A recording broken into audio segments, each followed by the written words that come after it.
Encore une petite astuce typographique bien utile.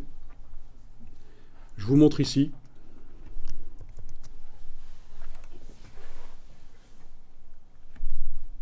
Je crée un paragraphe.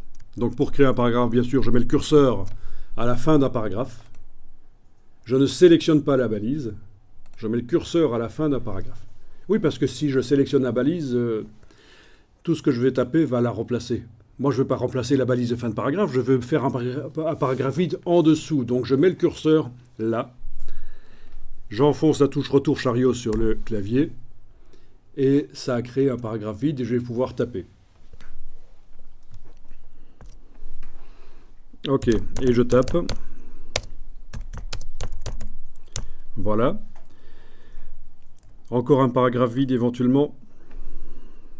Alors. C'est pas une liste. Hein. Ça ressemble à une liste, mais c'est pas une liste à proprement parler dans InDesign.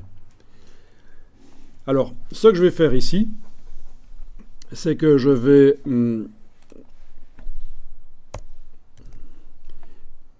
vais envoyer tout ce qui se trouve après le curseur, je vais l'envoyer en alignement à droite. Donc j'ai un texte aligné à gauche, mais tout ce qui suit le curseur va être chassé à droite. C'est très intéressant, notamment quand on fait des publications plus complexes. Je vous montre l'astuce, maintenant vous l'utiliserez quand ça vous servira, il faut se souvenir que ça existe. Clic droit, insérer un caractère spécial, autre, tabulation de retrait à droite. Et au passage, le raccourci, c'est majuscule tabulation. Je vais l'utiliser le raccourci après, mais là, j'ai fait un clic droit. Donc, en mettant le curseur dans mon texte, là, clic droit, insérer un caractère spécial, autre, tabulation de retrait à droite. Et voilà, vous avez une tabulation qui est apparue là et qui chasse au bout de la ligne les choses. Je vais le faire manuel, le raccourci ici. Je mets là devant le curseur, je mets le curseur là devant le 12 €, majuscule tabulation et voilà, c'est fait. C'est le raccourci. Shift tabulation, c'est le raccourci de la tabulation de retrait à droite. Donc c'est le signe de tabulation avec une barre verticale dessus qui m'indique que c'est une tabulation spéciale de retrait à droite. Évidemment, si on veut supprimer l'effet, on la sélectionne, touche suppression, et voilà.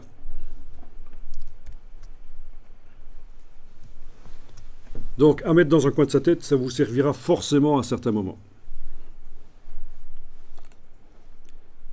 Bon. Bien entendu, si je voulais un alignement à droite, il est possible de le faire sans problème. Hein. Je ne suis pas obligé d'aller mettre une tabulation de retrait à droite ici. Je peux très bien aller dans la palette paragraphe et indiquer que je veux ce paragraphe-là aligné à droite. Voilà. D'accord ? C'est une solution. Si c'est tout le paragraphe qui doit être aligné à droite. Oui, parce que la tabulation de retrait à droite ne fonctionne que sur une ligne, en fait. Et si je fais ça, si un des paragraphes, je le mets en alignement à droite, je me suis éloigné du style. Il faut bien prendre conscience de ça. Hein. Dans la palette des styles de paragraphes, on dit, tiens, il y a une modification. Par rapport à ce que le style devrait être, il y a une modification. Il est aligné à droite. Et les autres, bien sûr, ne le sont pas. Il n'y a que celui-là sur lequel j'ai fait une modification manuelle. Voilà, c'était un peu de typographie pour améliorer les documents, nettoyer les documents qu'on reçoit et améliorer. L'histoire des doubles paragraphes avec certains navigateurs web, notamment Chrome, je pense, vous ne l'aurez pas. Vous n'aurez pas le problème des espaces double paragraphes, mais bon, vous voilà paré à toutes les éventualités.